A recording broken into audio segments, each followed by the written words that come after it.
173 ako. Ano, laban? La guys, may nagamon kay Master. Anong gagawin pag ganun?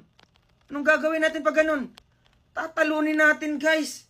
Tingnan nyo. Bandang gitna na ako nagsimula. Pero yung score ko, 217. Paano pa kaya pagbuo, guys? Okay, try natin buo kung ilan magiging score natin. Tingnan nyo 173. Ito, tingnan nyo kay Master. Tingnan nyo kay Master. 329. Makakatalo pa ba sa atin? Talaga, walang makakatalo na kay Master. Okay, isa pa Ilagay nyo yung score nyo, guys. Lahat na nagko-comment nyo, tatalunin natin. Okay. 371. Ano na? Ano na, guys? Ano, tataasan pa ba natin yan? Baka hindi na nyo kaya abutin eh. Gawin natin 400 plus. Okay.